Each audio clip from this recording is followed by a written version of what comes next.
Okay, and we'll just let that intro song, Auto Hoaxer GTFO, serve as a disclaimer. So, we don't owe anybody any apologies for not believing in any of the state sponsored myths. And there's a major plot twist in the world stage coming up, the Trump election. Sorry, the election. I'm pretty sure it's predetermined, but it's predetermined to create a lot of turmoil, obviously. And Trump is coming to town here on Halloween, and I'm thinking I should go down there. I should go down there and go down with the purpose of asking people what they think about the fact that he performed a magic trick on July 13th. I think I should show up with a camera person and just go around asking questions such as, does it bother you that Donald Trump staged an assassination attempt on himself? And moreover, that the fireman's not really dead. And then see where I go from there. Because I think we could probably bounce off that and say, if this is fake, what does it say about January 6th? Because the whole thing is obviously a farce. I don't expect it to get anywhere, but I am interested in getting some honest opinions. Because the more I look at the topic on Twitter, the more I see that it's kind of open season. You can be a skeptic, you can auto hoax anything, but people don't put it in the right context. And most people are stuck on the idea that somebody died. Suzette says ketchup gate. Oh yeah, definitely. The McDonald's thing was a clue. The fact that he went to McDonald's, he probably pocketed some extra ketchup packets for the next time.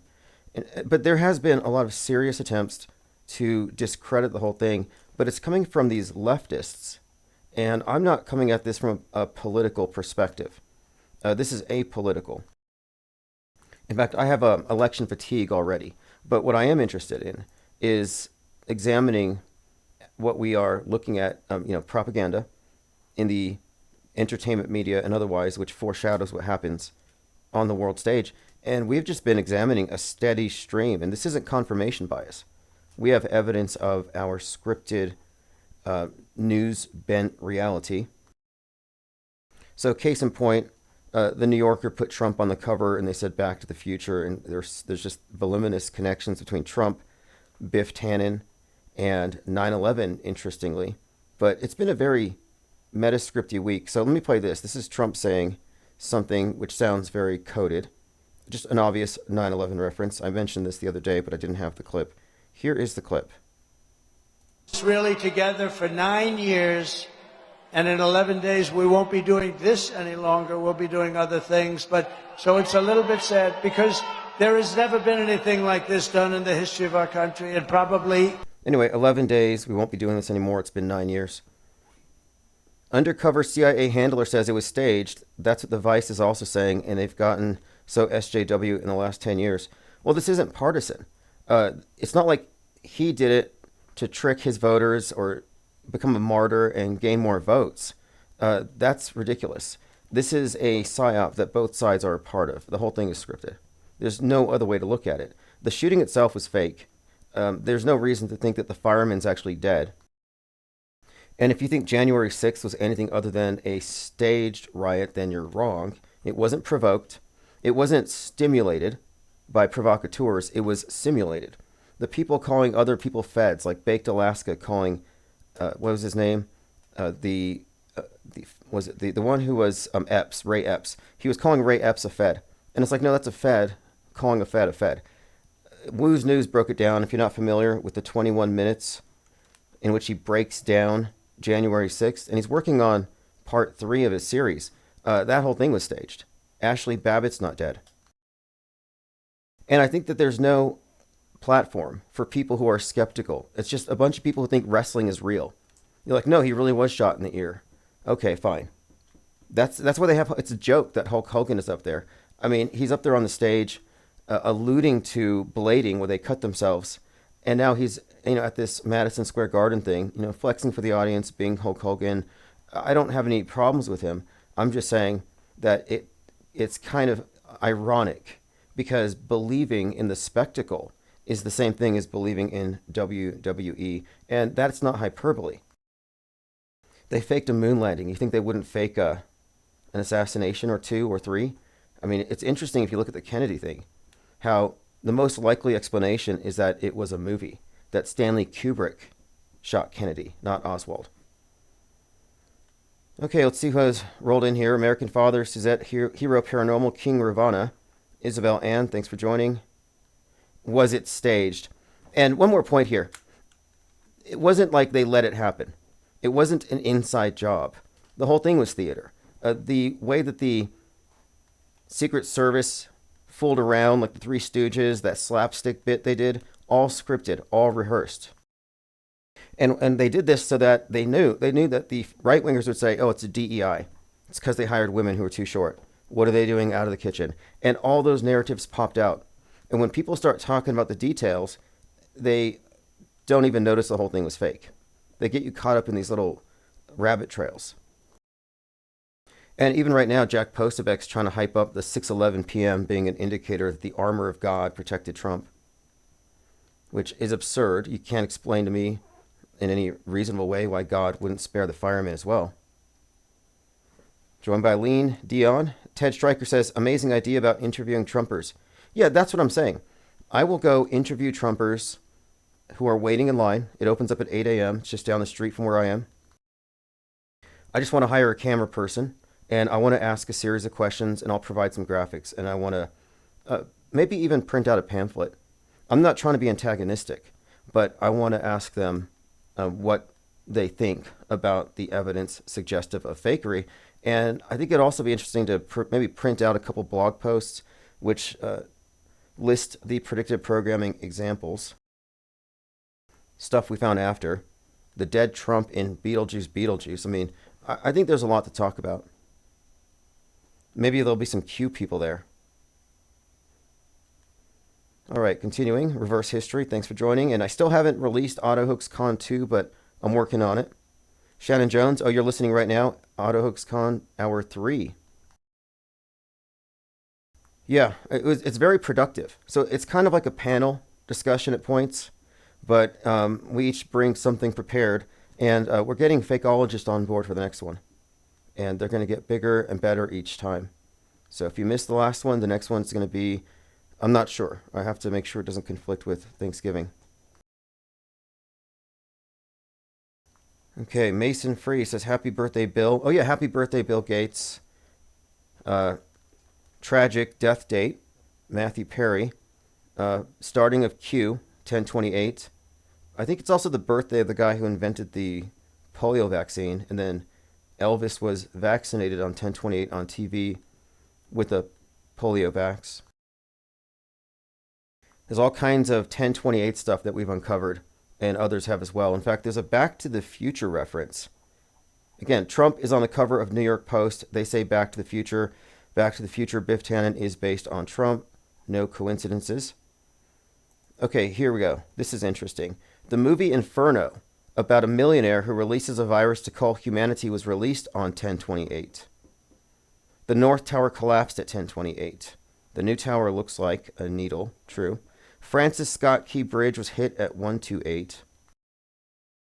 And the climate doomers were saying we had 1,028 days left.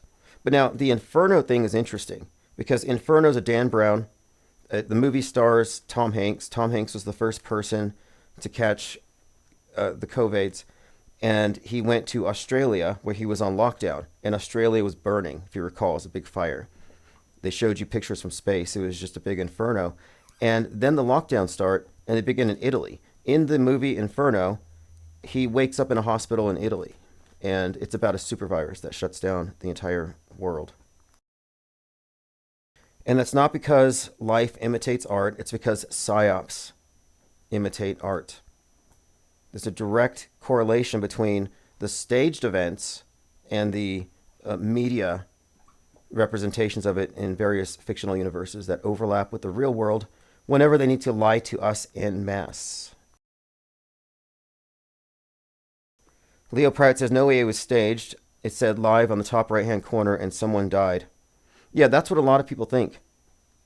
And the assumption that somebody died is what I call the bloody guardrail. And if you really examine it, it's all theatrical blood. But it does stop a lot of people. They think someone died, and they suddenly say, we can't talk about this story yet. Got to give people time to mourn. The body's got to decompose before we can question the narrative. And I'm like, no, I'm not even waiting for that fake blood to dry. And in some instances, like when Frank James fired 33 rounds into that subway, the Prophet of Doom, one of the blood bags didn't bust. If you remember that whole event, there was a person in a scarlet trench coat dropping off squib bags, and one of the squibs didn't pop until later.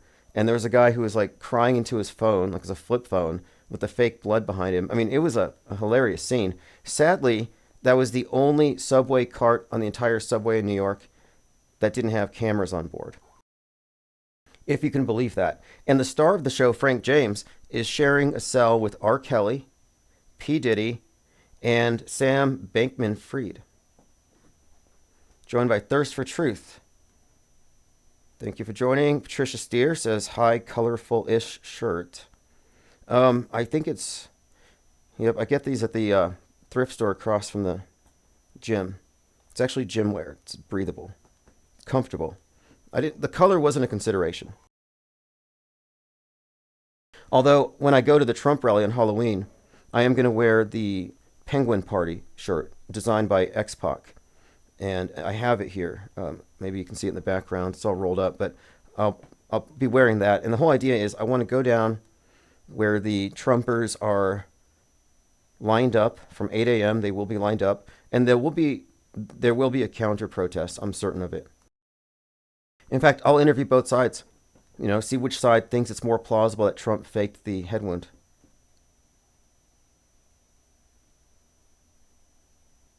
Okay, let's see. Joined by David. Thank you for joining. Let's continue here. Get through the notes.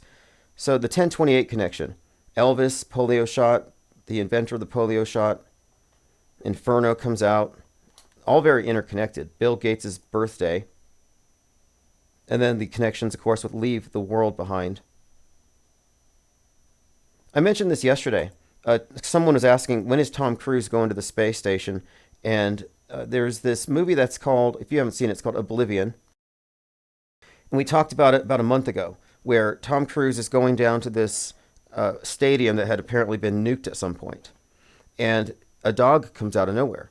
And then it made me think about A Boy and His Dog, because there's a movie poster in Fallout for the movie called A Boy and His Dog, which is about a post-apocalypse, nuke apocalypse world, and this kid and his dog are wandering around. I haven't seen it, but I looked it up after seeing it alluded to in Fallout and Oblivion. Turns out Boy and His Dog is set in 2024. But for some reason, in a couple of days, Netflix is releasing Oblivion. So this might have some predictive programming significance. I think this is the one where he has the Elvis bobblehead on his spaceship's dashboard. And then it says here, meanwhile, Cruise will return to Universal for his long-gestating outer space film, alongside Helmer Doug Liman, who he worked with in Edge of Tomorrow. It was initially announced in 2020, $200 million budget, and Cruise will play a down-on-his-luck character who becomes the only man who can save the Earth. Now, this is typical. He's generally represented as a savior. There's a lot of Christ typology, Gnostic Christ stuff, because he is the Jesus Christ of Scientology. But if you get into the weeds with Cruise's scripting, divorces all his wives at 33, that's weird. But the Top Gun movie, it's just replete with sun god references, Phoenix references. But it's not a surprise that he's a savior.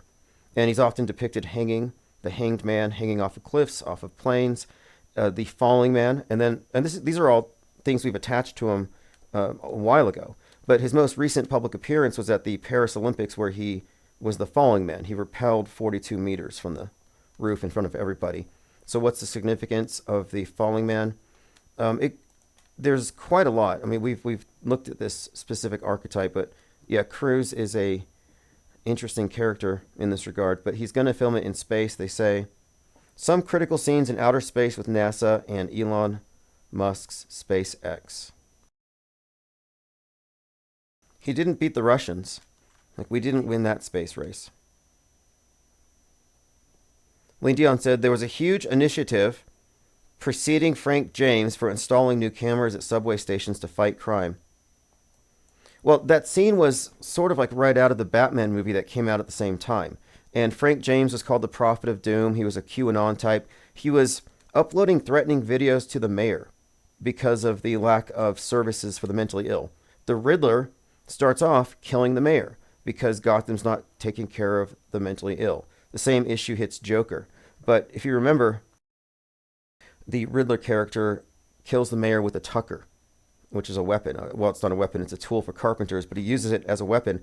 And I think this is a direct reference to Tucker Carlson, who's being blamed for online radicals taking action and shooting up grocery stores, for example, because of the replacement theory. So you can look at how these are all connected. The day Batman comes out, Joker, Sarnath, the Boston bomber, gets his death penalty reinstated. The Frank James thing happens. And the movie starts out in a subway where Batman's fighting a bunch of Jokers. Joker starts in a subway where he's accosted by a bunch of rich people. So it's kind of like the same dynamic. It's really a class warfare subtext. And the idea of the people falling through the cracks who have to become villains are only villains because they're victims of society, so they're more like anti-heroes. And that's an element that's pretty strong in the Penguin series if you're not watching it. David says, yeah, Bill Gates turned 69 today. Well, my point of bringing up the fact that Frank James, his subway didn't have any lights in it, the subway car, it's just because it's typical. And the only footage you get is some flip phone of somebody walking by so fast. And that's another thing. When I say indicators of a hoax, I mean, if there are certain like hallmarks of a hoax, you can just start the body count at 0. Assume nobody's dead. And one of the indicators that's common is the cameras that they use or the camera walkthrough, where if there's a lot of casualties, you're not going to get somebody stopping and looking so you can notice this is a simulation, but rather the person will walk through really fast with a shaky camera, and the camera is out of like 2005, and they don't stop long enough so you can see anything. Atrocity propaganda. They leave it up to your imagination. Reverse History said Fallout's underground cornfields they pay direct homage to the imagery of the underground cornfields in A Boy and His Dog. Okay. So A Boy and His Dog comes out in 1975. It's set in 2024.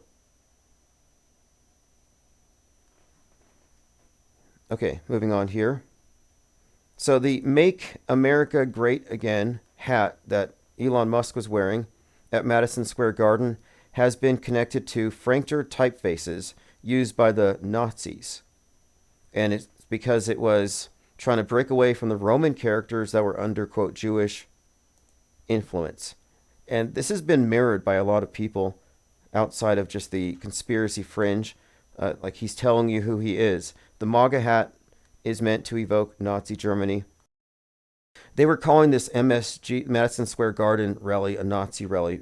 They've been saying this for some time. But everything at this point is evidence of it. Could just be hysterics, but Musk is trolling on some deep level because this is symbolism. This is when I talk about like visual lies where they don't have to say it explicitly. You just process it. And this is in your face kind of symbolism. It's very consistent. I mean, it's all iconography anyway. Okay, here we go. This is a picture someone sent me. It's just notable. Look at the hand to the hat. Where have we seen that gesture before?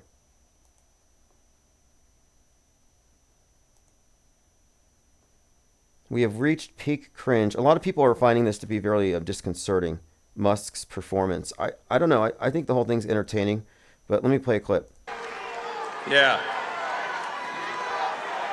USA! USA! USA! USA! USA! Ha!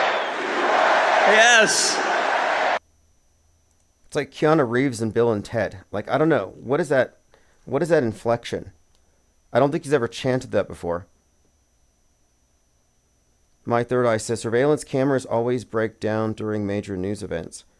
Right. Well, a lot of people are wondering, on X rather, I'm not sure if this represents a lot of people, but they're wondering why Trump hasn't done more to investigate his shooter. It's like that story just kind of died. And people talking about it are who are calling it fake, again, they're really blocked by the idea that somebody actually died. That is such just a thought stopper. I intend to kind of counteract that. Military helicopters in front of the Capitol following drills. So they're doing a lot of drills. What does that mean? It means they're getting ready to fake something. You could just consider this to be a dress rehearsal. And again, we have many examples of drills overlapping with real events.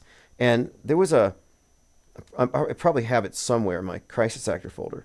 There's a couple of crisis actors who kept on talking about how they thought it was a drill. I have a compilation. I mean, generally they say it was kind of like the drill we had a few minutes ago. But they said it was, I mean, this is what they do. They use these drills to put their assets in place. King Ravana says, a gripping tale of no crook's parents. Well, speaking of the Batman universe overlap with the real world news, the shooter Thomas Crooks has been compared to a young Riddler. So you look at the Riddler, who kind of looks like Bill Gates, but the young Riddler looks like Thomas Crooks. The media has called Thomas Crooks an enigma. The Riddler's name is Enigma, and the Riddler, at the end of the movie when he's locked up, is singing Ave Maria. 84 days after the shooting, Donald Trump has a minute of silence at 6:11, and that exact song is performed by a male singer. And I thought, that's interesting. They really do overlap these themes. Okay, moving on. There were arson fires at ballot drops in Portland, Oregon, Vancouver, Washington. So here's the scene. If you haven't seen these pictures, these are drop boxes being burned. Looks very psyop-y. Who's doing it? It's interesting how leftist accounts are saying MAGA's doing it in order to, kind of cast doubt onto the numbers, kind of make the case that the whole thing was rigged. Others think it's lefties doing it, but it's probably fake. Another 1028 thing. In Back to the Future, Marty wakes up to an alarm as it turns from 1027 to 1028. And it's playing the song Back in Time by Huey Lewis and the News. On 9/11, the number we call in emergencies, the towers fell in the order of 217. The North Tower fell at 1028. First Q drop, 1028. Yeah, we mentioned that already. Now, these things overlap because they have a common scriptwriter, but the thing about the Back to the Future series is that it's one of the most explicit representations of Trump, where the writer says, yeah, this is Trump. American Father says, Yankees win following Trump theme. I've seen people alluding to that game as well. I haven't followed it closely, but I want to look into it. Another one of these interesting coincidences. Yeah, first Q drop, October 28th, 2017. This is the one that said Hillary was being arrested. And that one's going to come true, I'm sure of it. Just 2 more weeks. Isn't that what they say? Trust the plan, 2 more weeks. My Third Eye says the ballot burning is as fake as the political system.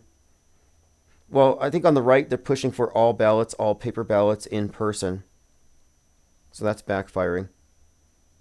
11/3, 6 days away, the long waiting period. Yeah, see, 11/3 looks, I'm not saying I'm hopeful, but 11/3 looks like it could be maybe the fulfillment of some predictive, prophetic, psyop event. Although 11/5 would be more consistent if you look at the Batman movie we just alluded to, where the radicals inspired by the Q character, the Riddler, break a dam. And now just think about the Riddler and his connection to Tucker. He uses a Tucker. And look at Tucker's role on the world stage and how he's seen as a provocateur. Obviously, this is how they've scripted his character, but the way that he is blamed for things, it's all by design. So the idea in the Batman movie of the Riddler's army doing terrorism to flood the polls on the election and put Gotham underwater on 11/6, well, that's on 11/5 that they do the attack. So 11/5 would make sense if you match it up with the Batman movie and the Penguin series, which just recently alluded to that. So now we have 2 movie references to 11/5 and a flood during the election. And then you can add on to this, November the 5th ties into Guy Fawkes and the QAnon movement, who would relate to the army of the Riddler. The QAnon movement uses the Guy Fawkes mask. That's the anonymous aspect of it. The Anons, who don't like it when you call them QAnons. They say, no, there is Q and there are Anons. If you call us QAnons, you don't know what you're talking about. And I'm like, okay, whatever, QAnon. It's very culty, you know. It's like, you know, I'm not going to play by their cognitive dissonance rules.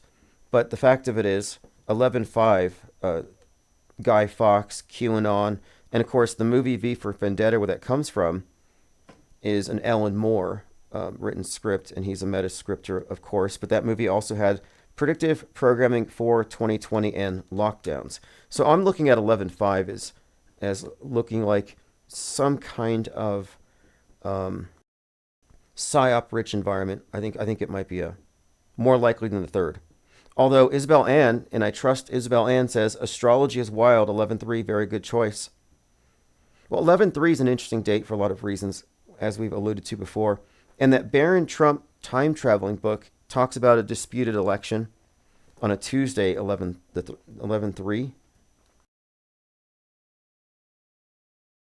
Jessica Lynn says they went to 11.5, 55, and Back to the Future, 69 years on 11.5. Well, the significance of Gotham being underwater on 11.6, the 116, it also relates to the Trump getting shot at 611. That number, 611 or 11.6, has been consistently associated with the domestic violent terrorist threat. It's like the inverted 9/11, which is the external threat. And it's been a consistent pattern for some time. That's why it's notable that Trump gets shot at 6/11 and his people are saying this number has special significance. Yeah, it's Timothy McVeigh's execution date. But the number, again, in the Batman movie, has the right-wing representation destroying the election day with some kind of an attack. American Father says, I have those Barron Trump books. I'm about to read them. I've been thinking about it. I feel like I haven't done my homework. People are saying Ingersoll Lockwood's a time traveler, the author. And there's this professor who grew his hair out and his beard out, and he dresses like he's from the 19th century, and people think that he's Ingersoll Lockwood. And then I showed them pictures of the guy 5 years ago, before Q, and he didn't look like that. And they accused me of some kind of malevolent intent. But you know how it is. Truth sounds like hate to those who hate the truth. Okay, let's continue. Out of time, 1028, Back to the Future. So Trump has been on the New York Post twice in very significant ways. Back to the Future, of course. We've talked about the significance, but also they called him Braveheart when he went to Butler, Pennsylvania, 84 days after his head wound. And Braveheart is the exact movie poster they emulated for the famous shot of him with his fist up chanting, fight, fight, fight. And that image of him and the flag perfectly aligns with his avatar on Truth Social, where he's got the American flag face paint, which is a direct reference to Braveheart. So this is beyond collusion. It's not coincidence. It is high-level scripting. I mean, it's artfully done, and it's very well integrated. So Kamala Dreams, this is a Twitter account who's dedicated to debunking the Trump shooting, has been compiling these really gross pictures of people who've had their ears clipped while getting their hair cut. Apparently it happens a lot. I nicked my upper ear cartilage a month ago with electric clippers while trimming my hair. And that's a month. Trump's wound from an AR-15 round healed in seconds. It's like Wolverine. Supposedly, Barron is starting a podcast and will broadcast it from an unknown location. Part 1, November the 5th. Supposedly. This sounds like some kind of QAnon fan fiction. Lane Dion says Barron is Nephilim. Yeah, I can't dispute that. He's definitely a source of intrigue for these noners, though. The QAnoners, they fawn over him. Like people fawn over Princess Diana. And they suggest that his mom is Princess Diana. So Trump and Diana created Barron, which is weird because Trump's BFFs with JFK Jr., who also had a fling with Diana. But JFK Jr. also had a fling with Ghislaine Maxwell, which also seems like a conflict of interest. Like, wait a minute. The whole Cube movement is to expose this person, and then he's sleeping with her before the whole thing starts. None of it makes sense. Mike Wolf, American Picker Extraordinaire, says, good evening, fellow raft dwellers. Yeah, good point, Immortal L. Trump comes from Scottish descendancy similar to William Wallace. Yeah, there's an interesting connection there because the whole Braveheart connection, and I think that is 100% part of it. And think about Mel Gibson's significance to the picture. You know, he's a kind of a QAnon idol. They all think he's working for Trump. He's one of the white hats, but he directed Passion of the Christ with Jim Caviezel, who was 33 at the time. And Jim Caviezel died on the set during the scene, the fifth take of Sermon on the Mount. He was struck by lightning and he died. But he came back to life. And let's see, if you can believe that. I mean, I can't, but that is what he said. But then later he became the face of the human trafficking operations being exposed by the white hats in the movie Sound of Freedom. Interestingly, the character he was portraying, Tim Ballard, is being investigated for human trafficking. But all these characters are intertwined. I mean, Jim Caviezel's hanging out with Trump and they're watching Sound of Freedom at Bedminster. This is like a year ago. Okay, continuing. Isabel Ann says, they launched CV-19 when Saturn moved into Aquarius, ended it as it left Aquarius. Very precise and on point with their timing. Yeah, that's one of the things that I keep in mind, is that this is a story, it's a script, but ultimately I think the major plot points are based around what you'd consider the astrotheological. I think it's, and a lot of it is definitely timed that way. We have many examples.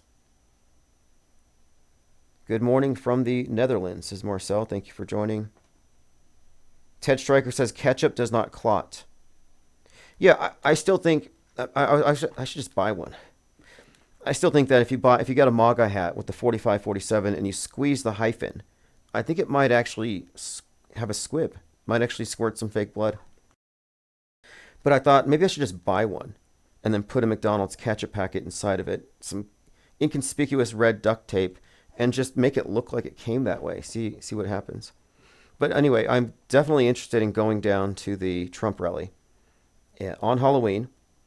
And I don't have a Kamala shirt. I'm literally going to wear the Penguin Party shirt. I'm not political.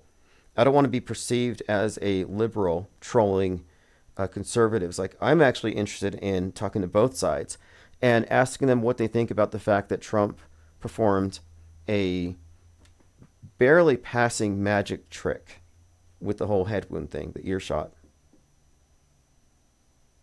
My third eye says, I like Caviezel's TV show Person of Interest, sci-fi involving AI. Well, he's the star of this QAnon thing. He pushed a lot of QAnon stuff a lot further than Tim Ballard did.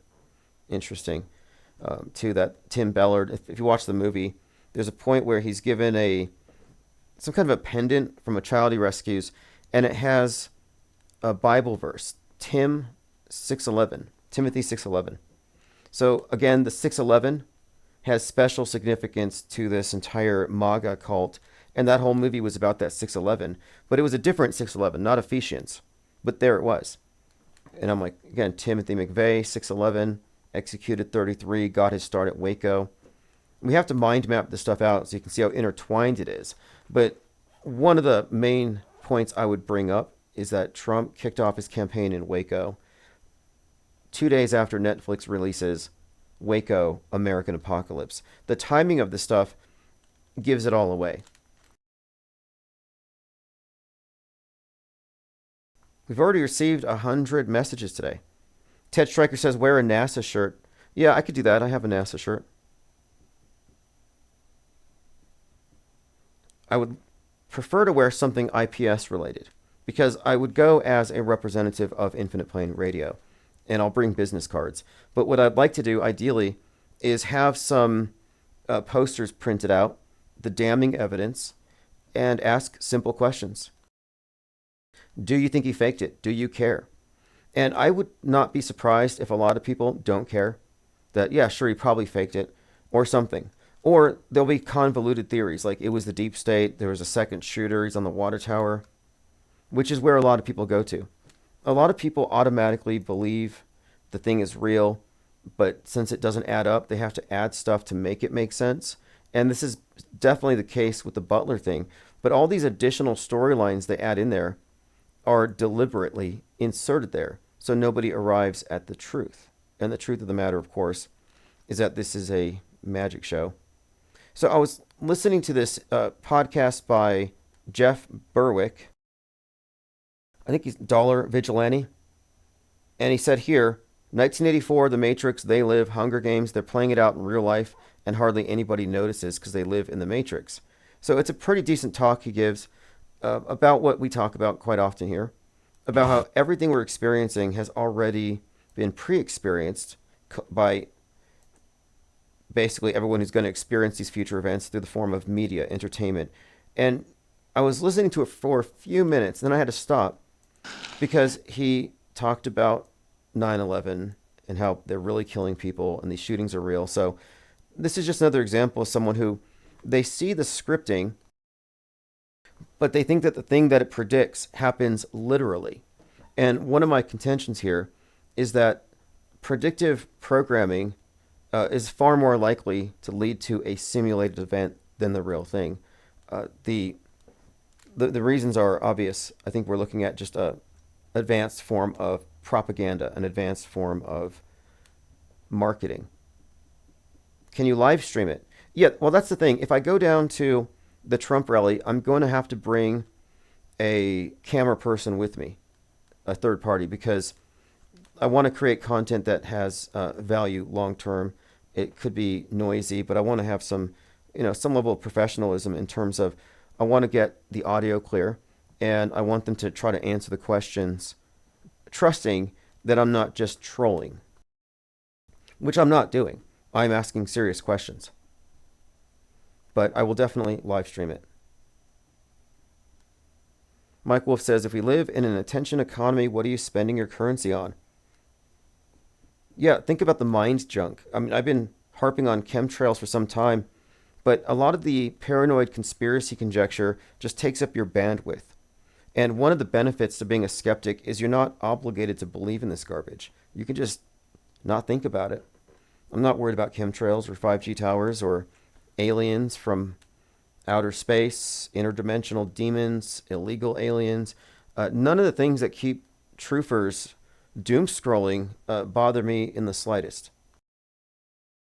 If I had guns, I would trade them in right now for popcorn, like ammunition or popcorn. Which are you reaching for right now? And that should kind of tell you where you are with regard to the Psy-War. And there's a lot of denialism, specifically in Trutherville, about the significance of predictive programming, how prevalent it is, and what it really means. A lot of people just want to say it doesn't matter. It's just coincidence, or it's just some kind of mockery. But they tend to understate the significance of it, and that's a mistake, as we have been pointing out for some time. But you have to include this in your perspective of what's unfolding here. And the fact that we're watching a movie, more or less, a reality TV show, should be enough to say, okay, I can unplug and disengage emotionally, and then pay attention. Paper mache aliens, says Diana Southard. Yeah, paper mache aliens. Those were, of course, where was that? South America. They had these aliens they found. They looked like E.T. They did look like paper mache. I don't believe in aliens. I happen to think that the New World Order religion of Nasatology needs to replace angels because they make people feel better. So they can't just take away everything. So you still have your judgy flood god. Now they call it climate change. You still have the idea of eschatology and end of days with World War III and the atom bomb. But I think they have to also maintain certain things like heaven. Space is a heaven that atheists can believe in, and aliens are a replacement for angels. Okay, let's continue. David says January 20th will be a dud. My only basis for making any prediction is what I see in the movies. That is the methodology we are employing here. And the movie Civil War makes it pretty clear that Trump is in and Kamala has to go take him out. That's kind of the movie in a nutshell. I don't know how they would divert from that, but we'll see. Was Dr. Jack Kevorkian a psyop? I don't know. I don't know. I don't know enough about it. Um, I mean, he was definitely creepy if you look at his artwork, but I don't know if he was a psyop or not. It'd be worth looking into it. Retro auto hoaxing. Like, I would sleep better at night if somebody could debunk John Wayne Gacy and Jeffrey Dahmer. Like, imagine not having to worry about John Wayne Gacy's and Jeffrey Dahmer's when you walk around. Like, oh, those don't exist. You know, it's like these could be constructs, hyperstitions. That's kind of what I think. Or Ted Bundy. I mean, I'm not denying the existence of psychopaths and sociopaths and sickos of all kinds. However, some of the more sensational ones are questionable at best. I mean, wasn't Ed Gein inspired by Psycho? What came first? And then, of course, Ed Gein inspires Texas Chainsaw Massacre. By the way, Texas Chainsaw Massacre, I think it's The Next Generation. There's one episode or show where Matthew McConaughey has some kind of like robot leg, and he's a tow truck driver, and he picks up the victims and tows them to the ranch where they're all killed. And it turns out that the house where everybody is being killed is under surveillance by some creepy alien-looking guy who owns some newspapers, and apparently the FBI monitors this family 24/7 as they murder people. Very weird plot twist. And then you find out that the tow truck company that Matthew McConaughey character's working for is called Illuminati Towing. Very trippy film. Renee Zellweger's in it. I don't recommend any of these movies I reference. A lot of them I just watch for research purposes. The other night I watched Canary Black, and I knew it had to have some significance. See, I can predict predictive programming. I said there's got to be a meaning to this particular movie being number one right now on Amazon. So I watch it, and the movie is about this digital nuke, like a total blackout, shutdown of the internet.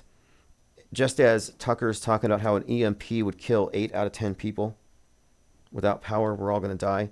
And this movie is about a digital nuke that shuts down the world. It's called Canary Black. And I'm like, that's interesting. The main character stops the guy from doing it all, but he looks just like Putin, and he sounds like Putin. So you have that as well. Well, Walter Walking, I've heard some of these disturbing things about Ted Bundy and others, but the thing about Ted Bundy that I find questionable is that the book about him was written by a friend of his who didn't know he was a killer, and she writes a lot of true crime fiction, or true crime, and true crime fiction. So I'm just trying to figure out, well, what's real, what's fake? Did she invent this story? But I think it's awfully convenient that one of the top true crime writers happened to be best friends with one of her more popular subjects. So I'm just entertaining the notion that these are like modern replacements for previous superstitions, werewolves, vampires. Mike Wolf asks, have you watched Breakdown with Kurt Russell? No, I might. I might have to. Synchro Morpheus did a breakdown of Escape from New York, and it had some interesting things about it. For one, he parachutes over a wall, very 10-7. But you have the one-eye symbolism. You have Donald Pleasant playing the president, and this Donald Pleasant character is Dr. Evil in the 007 series, but he's also the government figure who's in the 30-minute theater Newsbenders. But it's during World War III, President Donald Pleasant. Kind of interesting connections. David says, Ted Bundy is another Charles Manson psyop. Right, well, I'm certain the Charles Manson thing's a psyop if you look at who's connected to it. And I also think it's fascinating that I don't see very many true crime people looking at the connections that we're pointing out here between. In fact, I did find a documentary today I want to watch about the Scientology connections to the Manson killings. But you have the Roman Polanski, Rosemary's Baby connection to the killing itself. You have Sharon Tate being killed, the wife of Polanski, being killed by Susan Atkins, who's a witch at the Church of Satan. That in itself is often, I think, understated, the significance of that particular character.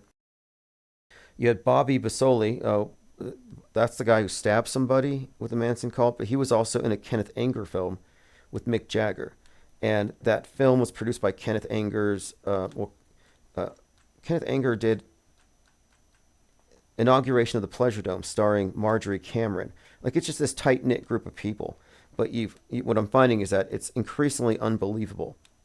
It's less likely that it's real, and it's more likely it's some kind of terrorism involving theater and these very scary stories. It could be a form of terrorism, is what I'm suggesting. But the Kenneth Anger, Church of Satan connection to the Manson killings have a lot of interesting other threads that you could follow. Okay, let's move on here. They just settled the Polanski case. See, and his whole case was what? Drugging somebody with Quaaludes. And in his movie, Rosemary's Baby, Rosemary's husband joins the satanic cult. And they drug her. And then she gets impregnated by the devil. So there's this theme here of the drugging, which, again, it's this mirroring. And then, of course, you have the Polanski movie, Ninth Gate, Johnny Depp. So there's a Johnny Depp connection in all this. That's kind of interesting.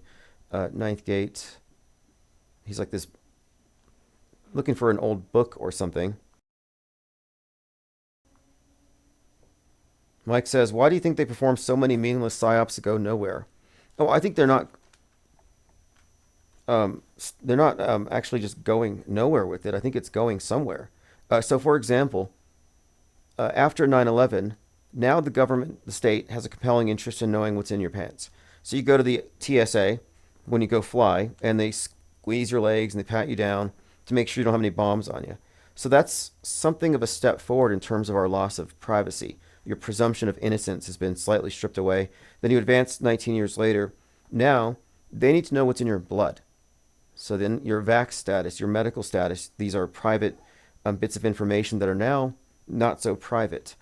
And I think that's a further step in the direction of eroding our privacy. So they're trying to destroy the idea of the private individual, I think, the very concept of it. And the next step, which we're seeing evolving rapidly, will be where now they need to know what's in your mind, what's on your browser history, because now mind viruses are an even bigger threat than viruses or even bombs. So I think they are progressing quickly. And then if you look at the nightmare scenario of 1984, cameras everywhere, you can't avoid being surveilled, they know what's on your mind. Well, if you look at it, they designed society so that people would willingly self-surveil and publish and discuss and post their thoughts everywhere. So no, we've destroyed privacy. So I would say that these psyops lead us into places. They direct us like sheep. We're all playing our parts. Isabel N says, flooding the zones. Yes. Right now, I think these are called active measures, where they're deliberately flooding target demographics with messaging designed to confuse them. And there's a lot of confusion today. And one of the points I've been making lately is that you shouldn't be confused about body counts. If you see anything indicating that it might be a hoax, given the source, the lying media, you don't have to give them the benefit of the doubt. If you see the slightest indicator of a hoax, you can say, okay, it's 0 until proven higher. You can automatically just dispute their initial claim. Toxic viral meme-demics, says Lean Dion. Well, what they taught us in 2020 was about the existence of the asymptomatic super spreader being the biggest threat. So and Superman, if you remember in the Superman movie, they had to quarantine him, and he said, I've been wandering around for 33 years and it's been fine. And they said, exactly, that's why you're a threat. If you remember that scene. But the idea is that the healthy asymptomatic super spreader is a threat because they can contaminate all of the people with bad immune systems. That's why you had to lock down. And so if you think about that same rationale, how it's being applied today, they're saying you might be a healthy mind virus super spreader because these mind viruses aren't destroying your mind and making you do crazy things, but you're spreading them around on the internet where the mentally ill are picking these up and they're going crazy. And the public has accepted this. So the existence of the mind virus is not disputed. Now it's just a question of, have they isolated the one, the disease X, that's going to necessitate the lockdown equivalent on the internet, as in quarantining, masking up your rhetoric a bit. In other words, how are they going to deal with the shared commons of cyberspace when one individual can necessitate a lockdown because of the types of behaviors that they trigger? And this all ties into 28 days later, the rage virus, which we have been talking about for some time. Okay, let's continue. Oh, Isabel Ann says, I wear a mask for you. Well, technically, you should be wearing earplugs. In the series Hot Skull, which I think is a must watch, Hot Skull is about a society locked down because people are catching a mind virus by what they hear. So everyone's mandated to wear earplugs. And if you see somebody walking down the street not wearing earplugs, you run. Because if you hear what they say, you might catch it. And you might start spreading this stuff. And you start talking. And they call it the jabbering. You just start talking. So right now I'm jabbering. And they would call me a jabber. Which is kind of a dig, I think, at the anti-vax people. But the movie, the series, Hot Skull, focuses on one character who listens to all of the recordings he can get. Like, what are these people saying? And the more information he takes on, obviously, the bigger a threat he is to their lockdowns. And his skull heats up. That's the other side of it. And it's just, obviously, it's all just metaphor. And so when I have the image of the on the Insider tabloid cover of the penguin with the flaming head, the burning head, that's a reference to Hot Skull. Because that's what we're dealing with here. We are trafficking in what they would consider to be mind flu, mind viruses. And one more point. If you're exercising critical thinking, suspension of judgment, skepticism, looking for more facts, and resisting all the emotional appeals and not giving them the benefit of the doubt, then you are inoculated against the mind viruses. The general public doesn't do any of that. They're force-fed so much news that they don't have time to parse through it, and so they just accept it passively. That's why I say that the mainstream and alternative are both passive news consumers. You're not active unless you're pausing and suspending judgment. But those who are not suspending judgment or exercising any critical thinking are not filtering the mind virus. And this is by design. That's why I say the government gave everybody mind aids, turning them into believers. Believers, not knowers. And so here we are splitting up into the third branch of media, the parallel media. And what distinguishes us is we are knowers and informed disbelievers. So not to point fingers, but I was listening to this podcast with this dollar vigilante, and he thinks people die at these events. So I'm just saying this person, like many people, have given benefit of the doubt to the story as presented, although they add on their own particular brand of extra information, their own scapegoat, or whatever it happens to be. Usually it's a different scapegoat or second shooter, third shooter. Isabel Ann says the digital IDs are next. The Vax card was to get used to showing status. Yeah, I think 2020 was largely a matter of synchronizing this world government, imposing a new religious paradigm, splitting society into the saved and unsaved, those who trust the media priesthood and those who protest against it. And they made that schism very clear. Now that they have that done, their next step, I think, is to train us on the concept of the mind virus by basically presenting it as analogous to the real virus. And it worked. And now you're going to see another correlation here. So if you look at the evolution of the safe space, and I call this the safe space age. That's what they're moving toward. So originally it was you had to have safe spaces on college campuses to protect left-leaning people from conservative ideas. It wasn't the other way around. At that time, that's what the safe spaces were for. So the left could be quarantined from right-wing mind viruses, ideas. That evolved into state-mandated social distancing so that we could all be protected from the physical virus.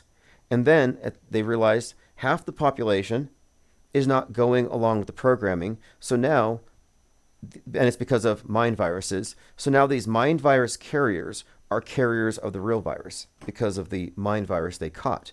So they kind of conflated mind virus and physical virus, and they put it on the right. So they made this connection. So now the right-wing misinformation, conspiracy theories constitute a threat to our physical health. And then if you look at what happened recently with these hurricanes, they made the case that these conspiracy theories about weather weapons and chemtrails have endangered FEMA, have endangered meteorologists. So they've been consistently making these connections. And you'll notice the right wing is the scapegoat for the coming censorship agenda. That's why Elon Musk is playing this part where he's in control of Twitter, which is X, the source of disease X. And again, California blocked him from expanding his rocket launching operations, and he's suing them. But interestingly, it's because of his online rhetoric. So I've already made this connection before about Musk being the top disseminator of mind junk and space junk, and how there's an analogy between the shared cyberspace and low Earth orbit in outer space, and how both of these are basically metaphors for our collective worldview, which they control. Again, the space program is not about taking you to Mars. It's about the inner space and controlling your perception of it, your worldview. Framing your entire existence. Nicotrauma says, trying to convince people nobody dies in these events is impossible. We shouldn't proselytize, but I try anyway. Yeah, there's a reason why they won't understand it. Because they fall for the appeal to authority represented by the screen. Mostly it's ignorance, but I would say it's fixable, but it requires an entire paradigm shift that you cannot just talk somebody through. The best way to approach this, in my opinion, is to reach those who've already walked through Trutherville because they figured out the mainstream was BS, and now they're finding out Trutherville is alternative BS. Those individuals are reachable. And if you get a sizable enough number, then I think you might be able to reach people when they see that there is a sizable demographic who are on the same sheet.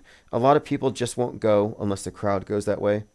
So it's kind of a lost cause trying to convert them anyway.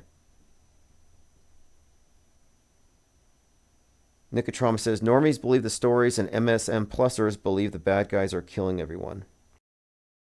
Well, they're both auto-believers in that respect. And there's no skeptics. There's no place for skepticism.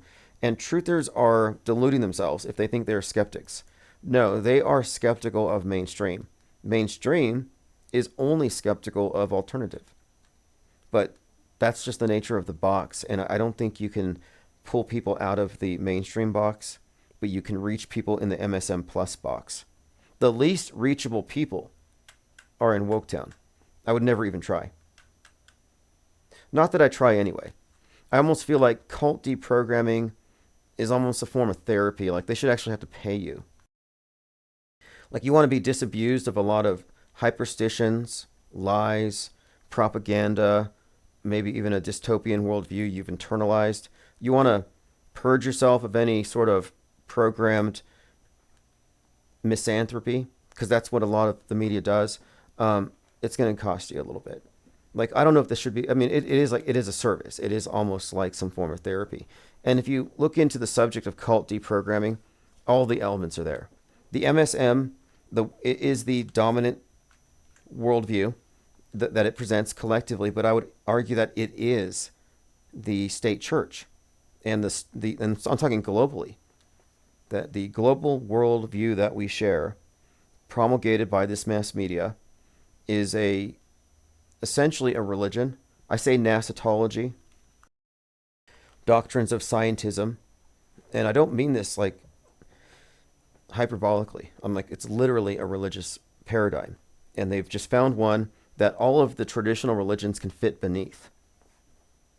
And the purpose of 2020 was to introduce a concept of sin, but that can be defined by science and the salvation, the Eucharist, the priesthood, and those who reject the Eucharist and the priesthood. I mean, they've just created this template for control. Ryler05 says they've made conspiracies uncool. A lot of young people get creeped out by anybody who's into conspiracies. Yeah, that's absolutely true. I notice a lot of MAGAs are being ripped on by people for these fringy beliefs, and I think they've done this on purpose. Well, obviously they have. It's amazing what they do. They put these people in front of these conspiracy theories that are designed to creep people out.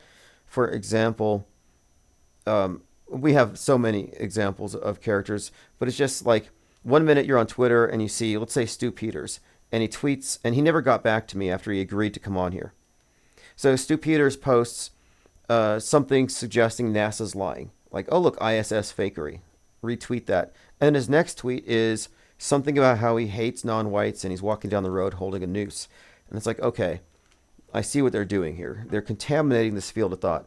So what I have decided is we have to quarantine from alternative media because it's contaminated and it's the target of many active measures to discredit anybody who adheres to it. So what we're doing is we are forming this third branch of media that rejects all of their presuppositions about false flags, people dying, about the deep state. All that garbage can stay in Trutherville.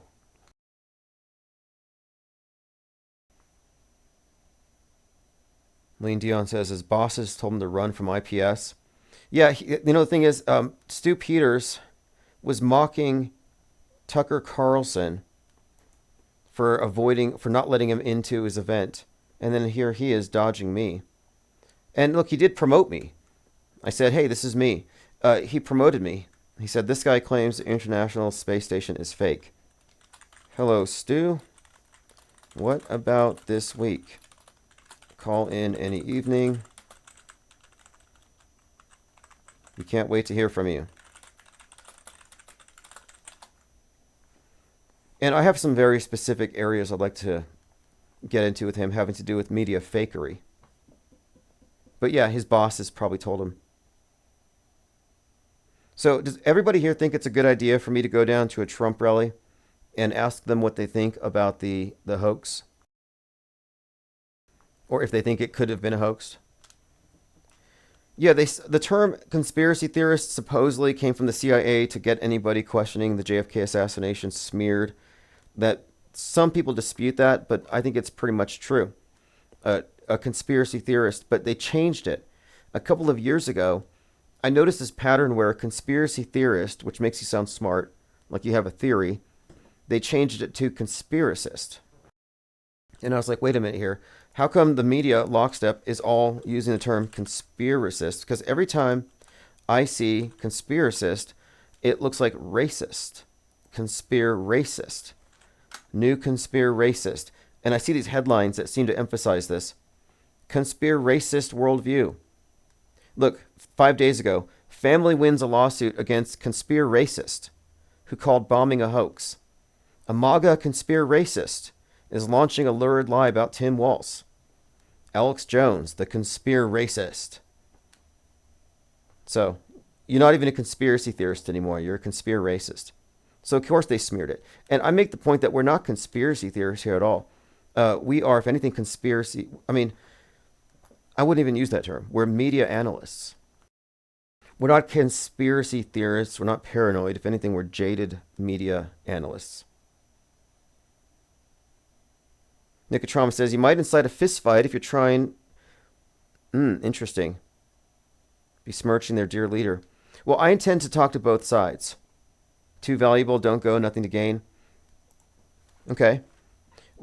The way it would work is cameraman, me, talking to people who are willingly engaging and asking them a few questions, getting some clips, putting those clips on YouTube, And if anything, it's just going to draw more traffic.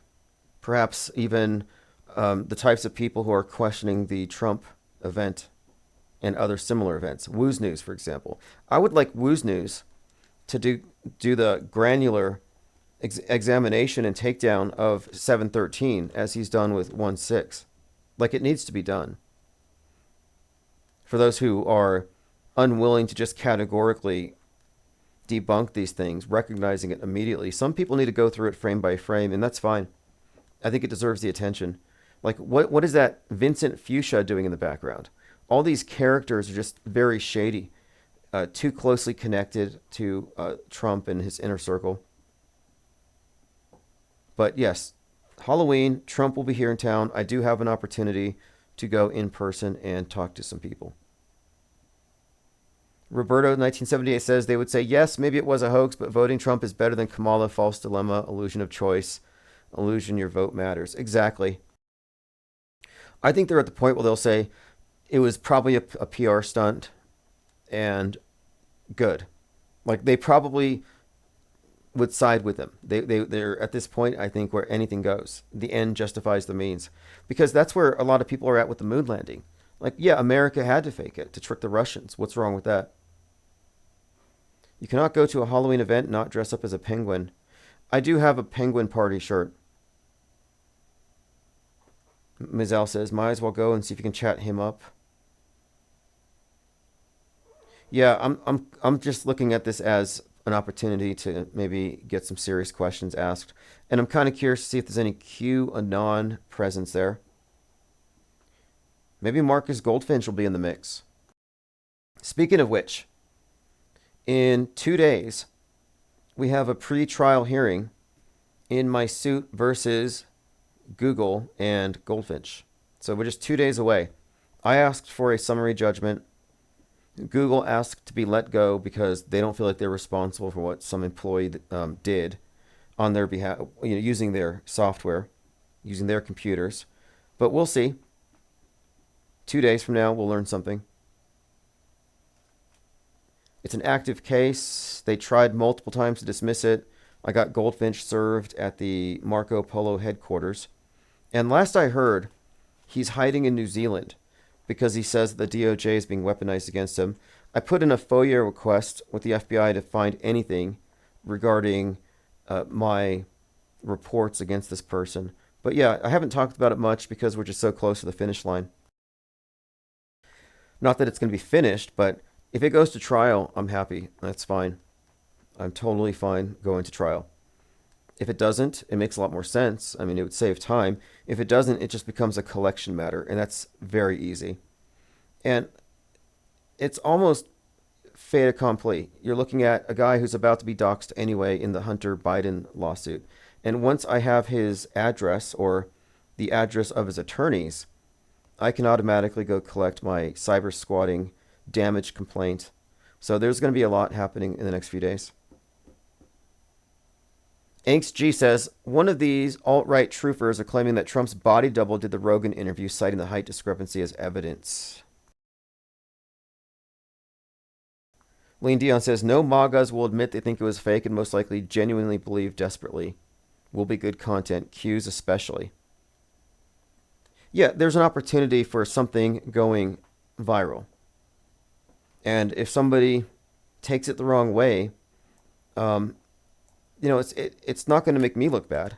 It's just more likely to get the issue out there. Okay, so here's a picture of Joe Rogan next to Alex Jones. Now, I think that's fake. Joe Rogan, okay, we're looking at different images. Joe Rogan is taller than Ben Shapiro. So what's the dispute? The dispute is that Joe Rogan is... Okay, I see this. Same head level. Interesting. It says here, it's impossible to say with certainty based on available evidence, but odds strongly favor it was the fake Trump. In addition to the height discrepancies, notice the much smaller Joe Rogan's head, but it's much bigger than the larger Donald Trump's head. Notice how the camera isn't focused on one individual or the other. took a little time to find this momentary screenshot. Joe Rogan claims to be 5'8", but let's see here. There's no way he's taller than 5'5". Some say 5'3". Anyway, I don't buy this Trump body double thing necessarily. I mean, the twin stuff is hard to deny that there's a lot there in the way he's been represented, this twins insinuations, but I don't know. I'm still looking. Because twins would be the same height. And height is something they would get right. Because the hyper-realistic masks are so sophisticated that there'd be no reason to settle for somebody slightly shorter. But we were talking about this yesterday with Fakeologist, and I think we both kind of agreed that his personality would be very difficult to emulate. And for a 3-hour interview, no way. Truman B says space travel's fake AF. Well, I think there's a stronger case to be made that space travel is fake than the Earth is flat. Like, these are almost separate discussions. But the shape of the world has kind of taken all of the oxygen out of that whole conversation. It's like, we should be talking about the media fakery.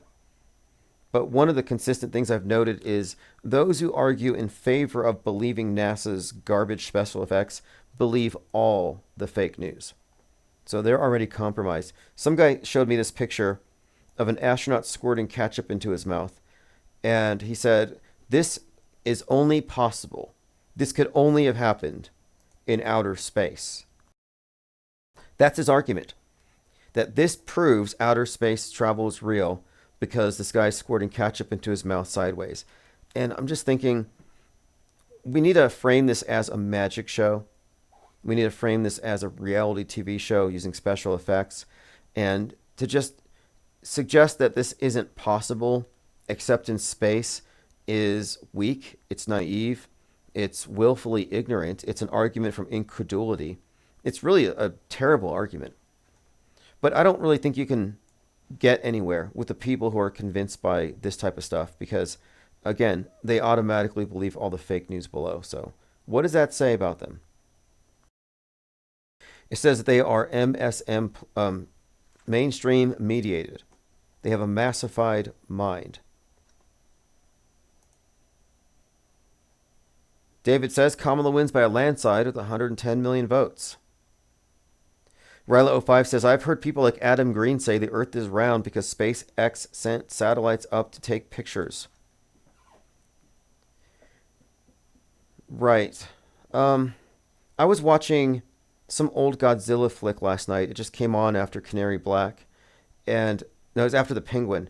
And so this Godzilla movie has this scene where the astronauts are on the moon and they have this rocket come back down to Earth. And it came out in 1969. And the rocket lands just like one of Elon Musk's rockets. You even see it, like camera view, going through the clouds, and it lands perfectly. And I thought, they haven't even improved their concepts. And that was projected. The movie said it was set in 1999. So 1999 as viewed from 1969. But the special effects in Godzilla are the same. It's the same shot, the same cuts that Musk uses today. None of it's original. But I understand why some people still just assume it to be real because they've accepted the screen as an authority. They know that the people on the screen lie, but they don't think the screen lies. And that's a fundamental distinction. It's the difference between calling it fake news because somebody's got a bias and calling it a simulated event. It's a major difference. But someone like Adam Green, for example, probably believes that he believes in all the death tolls. So that's one of the differences that we have to make clear at the beginning here is that if there's any evidence of hoaxery, predictive programming, any conspiracy, if it's not real as presented, your starting point should be 0 dead because they don't kill people in simulations. And those who say, well, they have to have killed people because they're so bad. Well, then who? Some will say, yeah, some people had to have died. At least one person died in Vegas. Some people died. No, those people, I call them death clingers, are hanging on to an old model that no longer works. It's not even accurate. The false flag or real model. And if you're clinging on to that, My challenge to you would be, well, then find me the bodies, because you're on team MSM. They can't prove anybody died. How are you going to do it? And then you find yourself in the position of freelancing or just voluntarily doing the media's job for it. Like, let me go investigate this event and get some facts to help the media because they can't prove it for themselves. You see, you don't need to accept that burden of proof.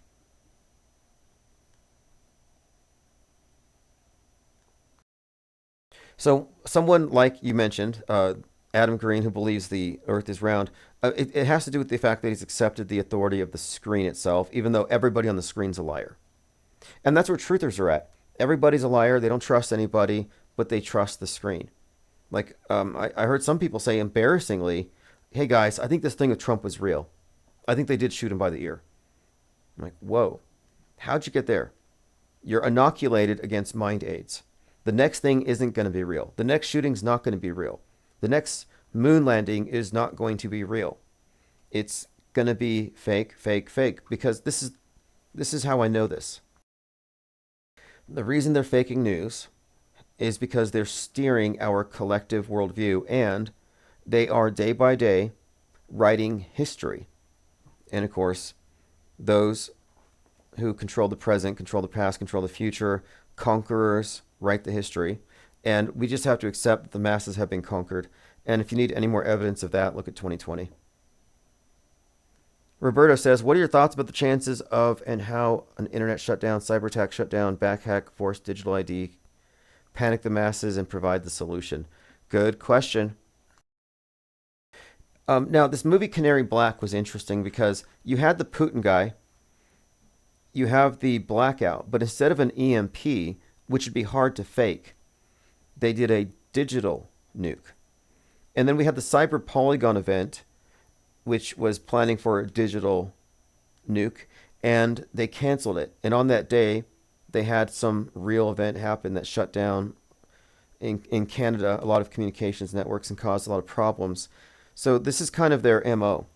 I think that they are going to do something because of this latest set of drills that they're preparing for the 5th and the 6th and the 7th. But the script has consistently said, blackout, leave the world behind, white noise. And white noise is worth talking about in this regard because white noise is the one about the train derailment, and then you have the toxic airborne event and this mushroom cloud. It takes place in Ohio. Then after this, you have East Palestine, Ohio, train derailment and a mushroom cloud. And even the media noted, it's just like the movie. Some of the extras from the movie had to be evacuated from East Palestine, Ohio. So you have this direct connection here between white noise and a real world event. The main character in White Noise is Caesar from Megalopolis. So Caesar from Megalopolis is a Trump stand-in. He even gets the head wound. Interestingly, East Palestine is 42 miles from Butler, Pennsylvania, and it's been commented on as being two highly significant areas and the area in between. But the two agendas there, the toxic airborne event and fallout, blackouts, which is how White Noise ends, and the head wound. So these two events seem to go hand in hand. And it's interesting that the same character is the face of Megalopolis and White Noise. And Megalopolis, this character, again, has a head wound, resurrects, but it also has the Russian satellite 9/11ing New York. After the destruction, they rebuild.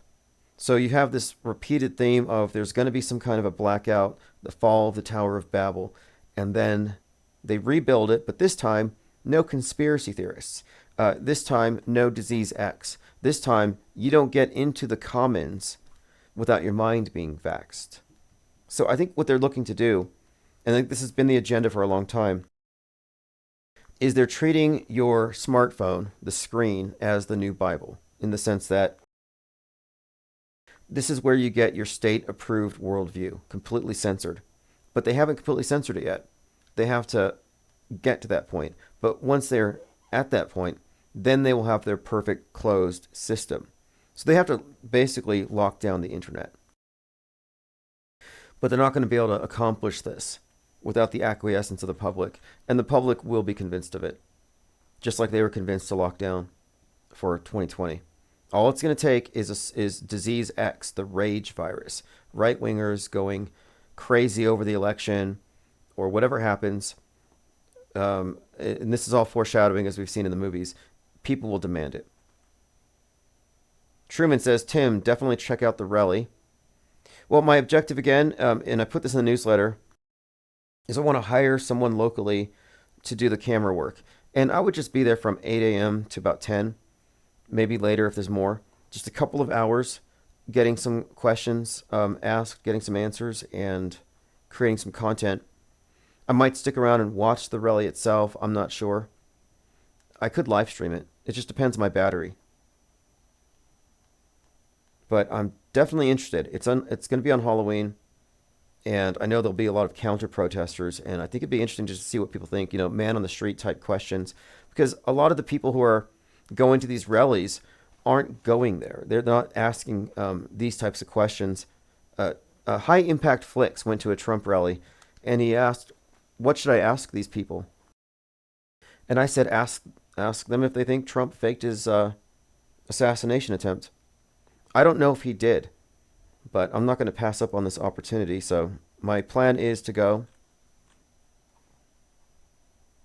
And I have a couple of days. I will find somebody, someone who can record it. And of course, I'm aiming for content that can go into the later documentary, The Auto Hoaxer, which we are working on.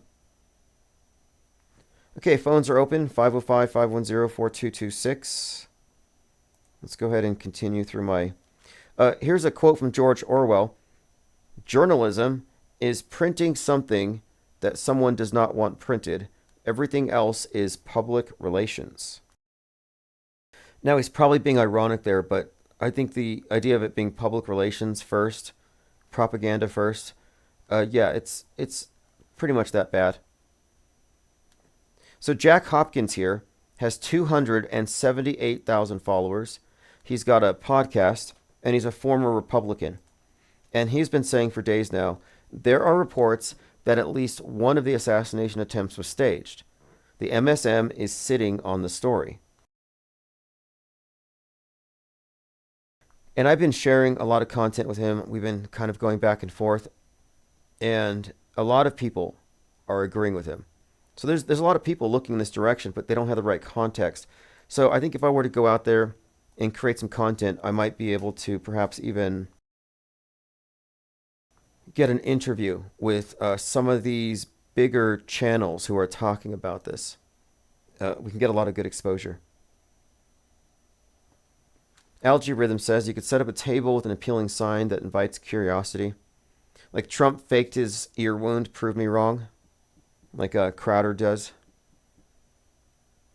Bach Precision says Rogan looked dismissive when he asked about the ear lacking wounds. Yeah, that's a interesting one there. Like, what do you all think? Does Rogan know it's fake? How deep is he? I mean, my contention here is that you've got the masses who are programmed. You have a small group of us constituting the deprogrammed, but then you have the programmers on top. And this would include people like Joe Rogan. But the thing is, these programmers are easily 99% programmed. I would think that they would only be let in on the very specific psyop they are a part of. They're not meant to see that this psyop is part of an entire collection of psyops, a network of fake events that exists in a fictional universe. These are not isolated. There are no isolated psyops. This is where truthers get it wrong. That's why I always bring up the forest and the trees. They miss the psywar for the psyop. NA Literalist said IPS will be a left-winger at the Trump rally. I don't have a Kamala shirt. I mean, I could wear one, but again, I don't want to be politicized. I don't want to be political. I'm not trying to take sides. We're above that stuff. I mean, honestly, it's like George Bernard Shaw said, never wrestle with a pig. They both get muddy, but the pigs like it. And the fact is that the left-right political horseshoe spectrum, it's a big mud pit. It's been mud flooded with mal and mis and disinformation, and nobody cares. Both sides lie with impunity. They feel like it's their duty to tell the truth, even if they have to lie and say something that's pretty much true just to get the truth out. Roberto says, where are you going to go to protect yourself to not be, what do you mean? Oh, you mean, no, there's no escape. There's no off the grid in that sense. The only way you can be off the grid is mentally. Like, if you're not mentally off the grid and you end up in a bunker with your food, your Bibles, your collection of Friends DVDs, you're in a bunker locked down against something that doesn't exist. So you're not off the grid mentally. You just put yourself into a one-man FEMA cell. It's like FEMA camp, totally decentralized. Everyone is their own prison warden.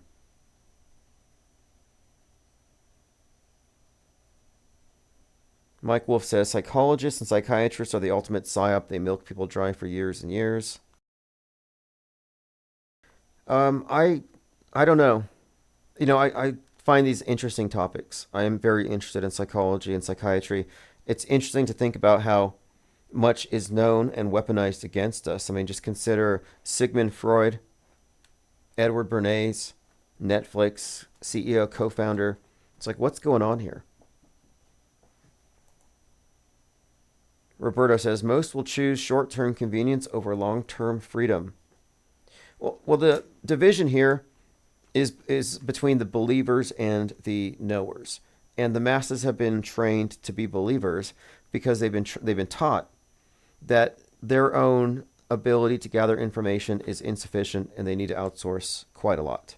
And out of habit and tradition and I guess some laziness, they have outsourced a great deal. They've put a lot of trust into it. But the mass media at large is essentially the one world religion. So in a sense, this is good news. You don't have to worry that the one world order religion is coming because you've already accepted it. You are already born into it. You hide in the bunkers until the Great Reset is over.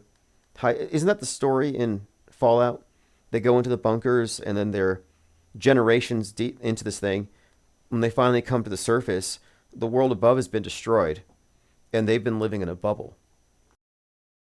Totally brainwashed. Okay, continuing.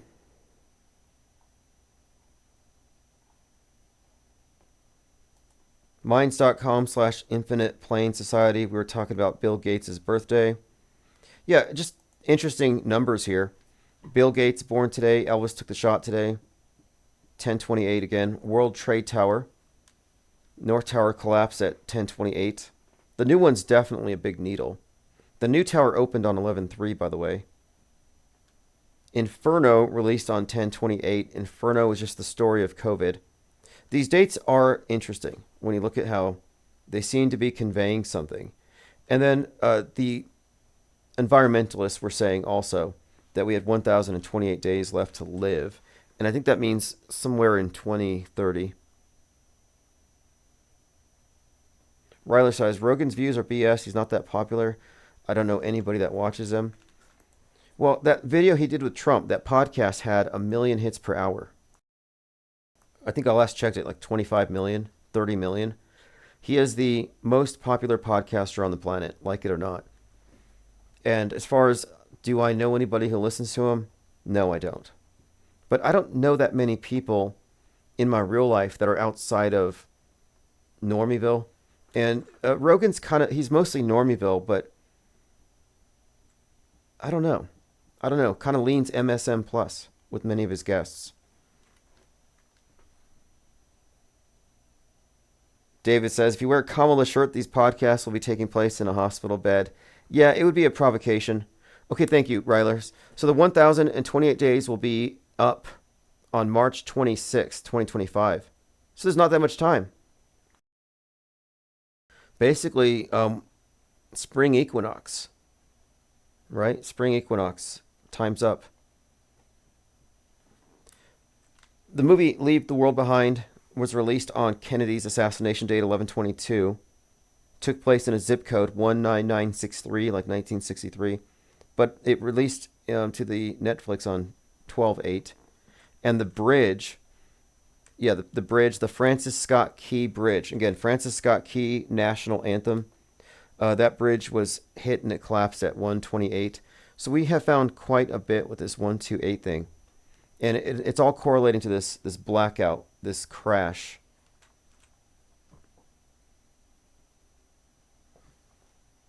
Okay, let's move on.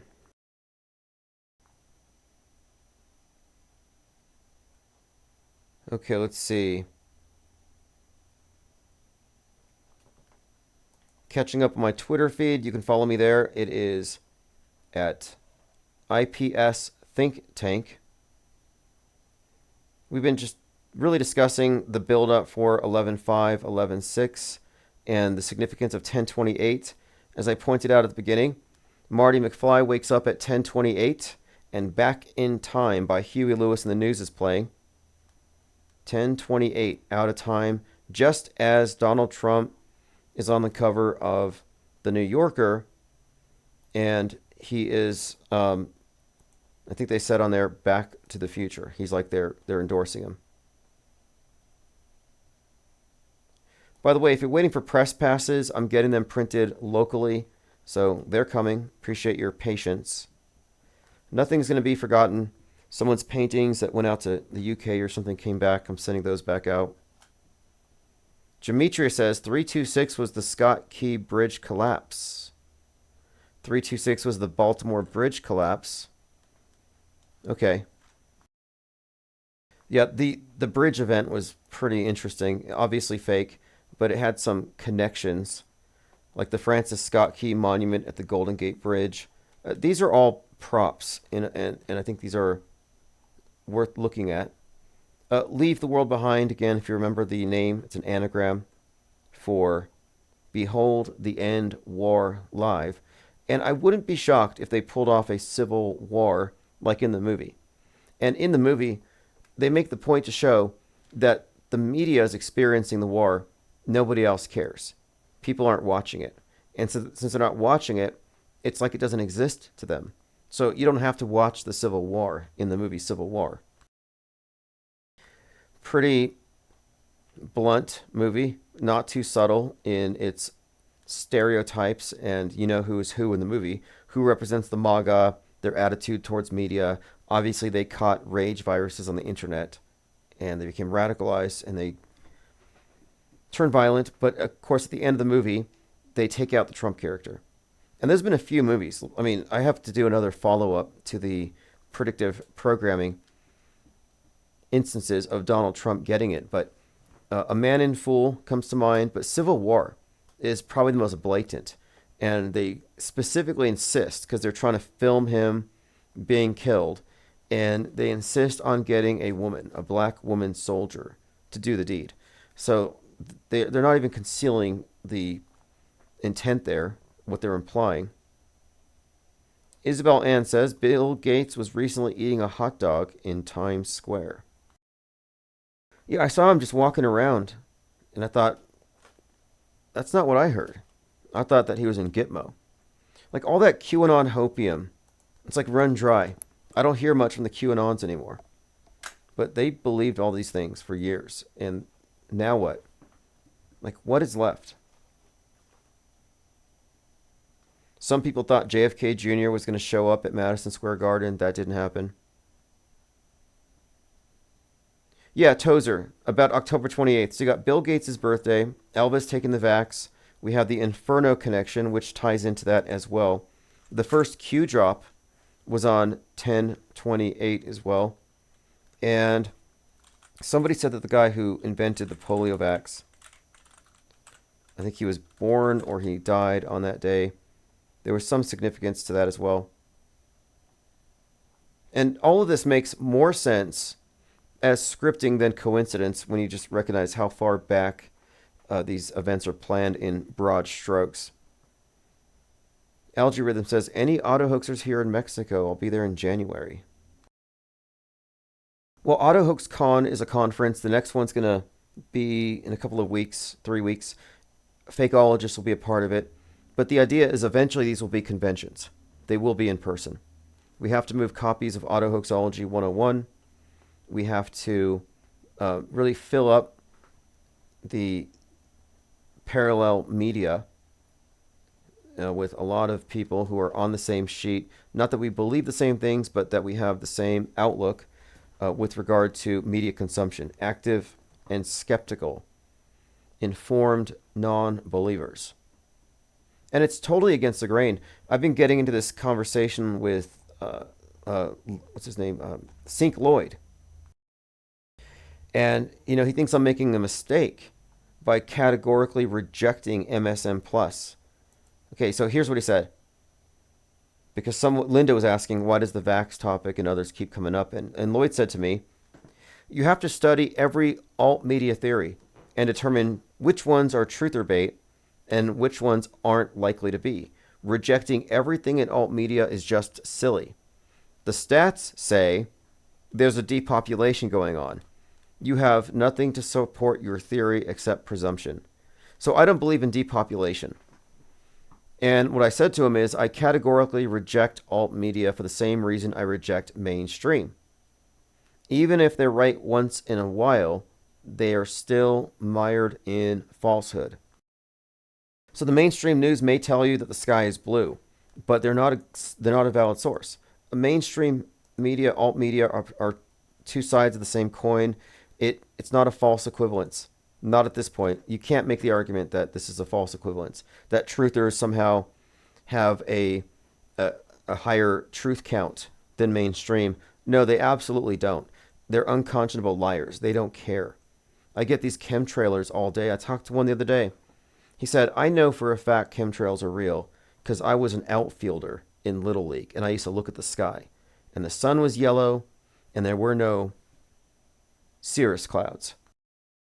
And I'm like, cirrus clouds were named in 1807 and the sun doesn't have a color. It's light, it's white, has all the colors, depends on the time of day. And if you think the sun used to be yellow, it's because you're conflating memories of yourself as a child watching cartoons. You remember the Teletubby sun, or you colored with crayons the yellow sun, and you probably remember it had a smiley face. But the fact is, these are soft lies, but they are lies. And then there's faulty causality, where they mistakenly think condensation trails cause the cirrus cloud cover that grays out the sky. So that's not a lie in the sense of it being malicious and wittingly, like they're not getting any duper's delight out of it, but nonetheless, it's a misconception and it's a falsehood. I will call it a lowercase l lie. And you shouldn't be, in my opinion, you shouldn't be averse to trying to understand the other side. And I don't represent like climate change believers, but I'm just pointing out the facts that have been there for a long time that truthers tend to ignore. And until somebody can address the Appelman chart, they have nothing to stand on with regard to their chemtrail fantasy. Nicotrama says, I categorically reject anything that comes out of Lloyd's mouth. Well, Lloyd is an exponent for the MSM plus worldview. He's an MSM pluser. No shame in that. It's useful to have such around. I mean, he said, for example, I said 5G towers are perfectly safe. There's one right outside my office. And he said, well, you don't know that they're not safe. You don't know the long-term effects. And I'm like, well, okay, if that's your standard of evidence, then you can't argue against it. You can't falsify it. It's almost like voluntarily being so extra cautious about everything that you're just paranoid. But then if you're that paranoid, where's your tinfoil cap? Where's your chemtrail mask?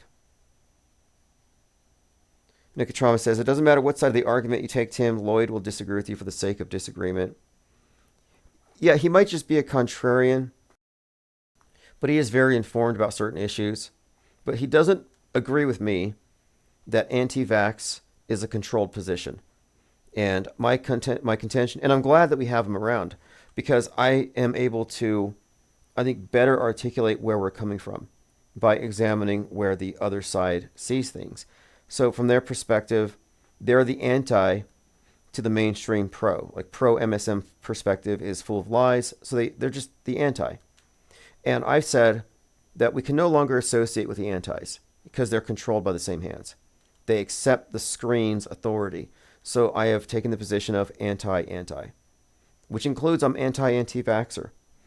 But that also means that I'm anti-pro-vaxxer. Like I'm a non-participant in this particular debate. I don't have any interest in it. Both positions have no credibility with me. I haven't seen anything to substantiate what either side says. But it's interesting how these are essentially equivalent panics, and each side is panicked by the other. So I just don't care about the issue anymore, and it just comes up once in a while. And the depopulationists always confuse me because they're like, oh, we're running out of people. And I'm like, well, the borders are open. Millions are coming through. So makes up for it. And they're like, well, we don't want those people. I'm like, wait a minute here. So you don't want to be depopulated, or you are actually saying depopulation theory when you mean white replacement theory, which is what they're really espousing, often without even knowing it. And it's also a hoax. There is no white genocide. That's a hoax. And I know whenever these videos end up on BitChute, you have a lot of people who believe that stuff. And then they'll say that I'm working for Mossad and I'm going to get them all killed and genocided. And I'm like, no, you're following along with some kind of a psyop, to be honest. Algorithm says, I wish more normies would call in. Well, that's one of the possible results of going to a Trump rally. We have to have a meet-verse, real-world, world stage representation. So if I go up as Infinite Plane Radio and I bring up the conversation, I bring up the topic in our conversations, about media fakery, Trump being complicit, January 6th being a hoax, nobody went to jail for January 6th. I could promote Woo's News, for example. It might draw in a lot more people into the conversation. And I wouldn't mind talking to normies because I spend a lot of time talking to truthers.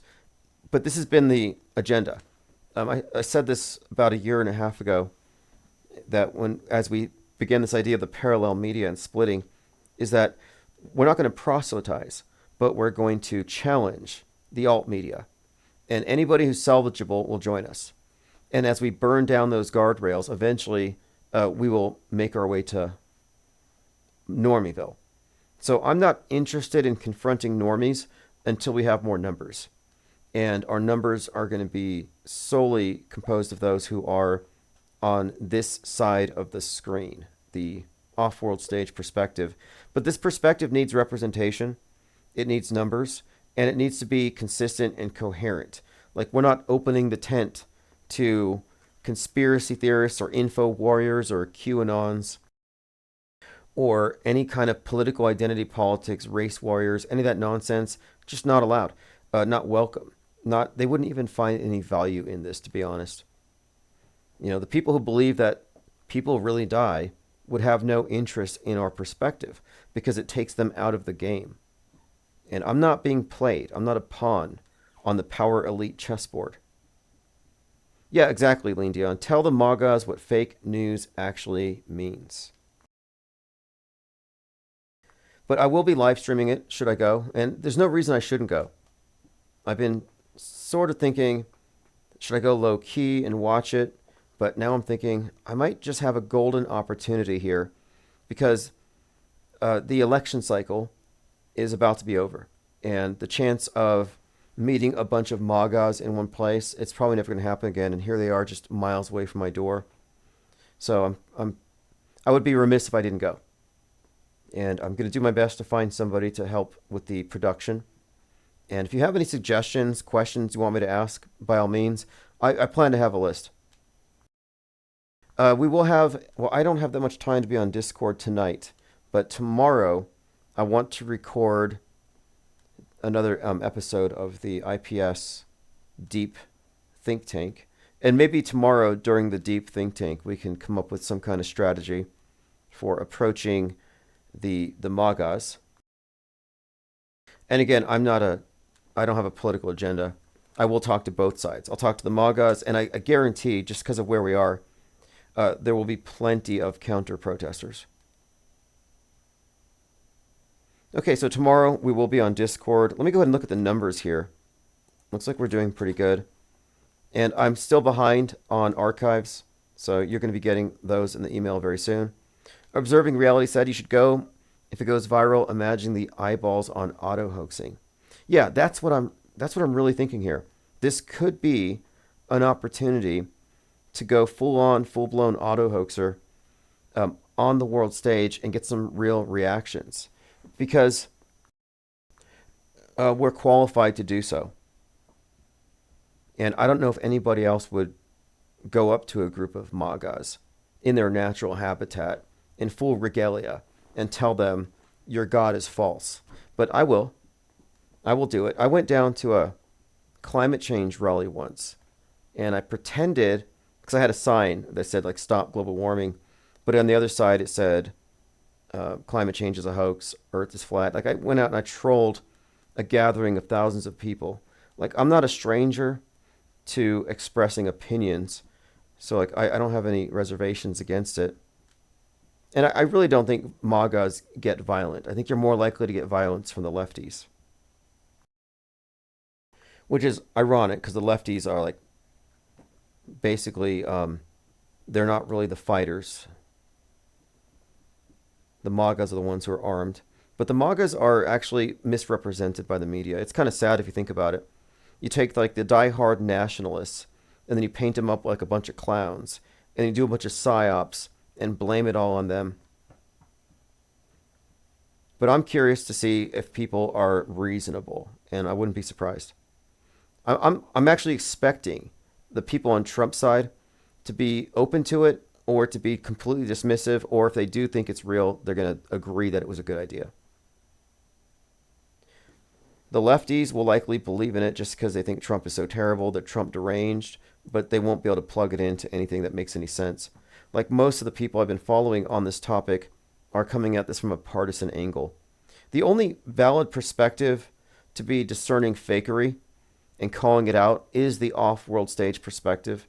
That's why it doesn't mean anything when lefties are calling this a hoax, because they're not looking at it in the context of a totally controlled media, left and right. All right, well, this has been fun. Appreciate all the comments. We'll continue this tomorrow. Definitely we'll be hitting up our Discord server. LG says they'll be paid agitators.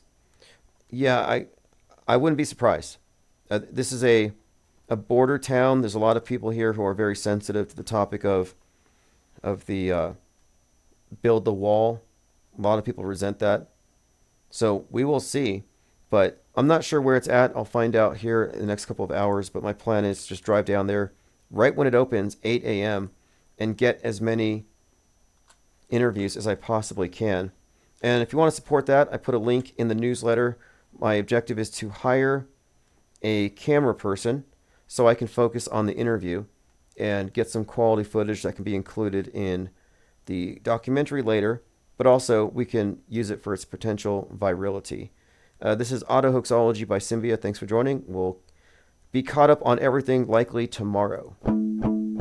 I don't believe in chemtrails, I don't live in Trutherville. Just because you saw it on the screen doesn't make it real. I don't take the red pill, I don't take the blue pill. I just choose to follow my dreams, auto hoax and chill. I stepped off the world stage and I've moved away from all the fake outrage and the hearsay. And I don't give the time of day to those that naysay, because they got a bad case of the mind age. I stepped away from the game entirely, I won't be caught up in their lame dichotomy. I've stepped away from the cage entirely. I'm free today and my mind's been set by reading out of hoaxology, out of the control system finally. I know where to go if you follow me, cause I've been reading out of hoaxology. Nothing can bother me, out of hoaxology.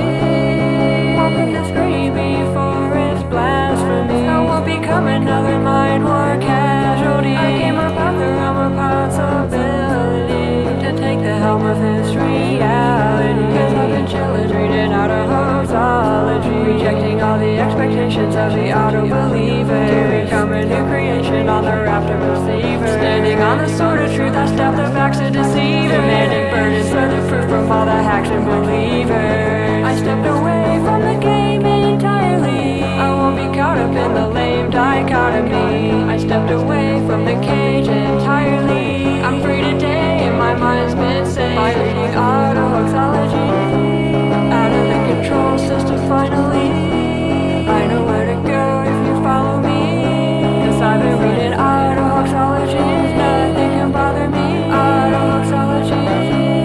Won't put the screen before it's blasphemy. I won't become another mind war casualty. I came up out the realm of possibility to take the helm of this reality. Cause I've been chillin' reading autohoaxology.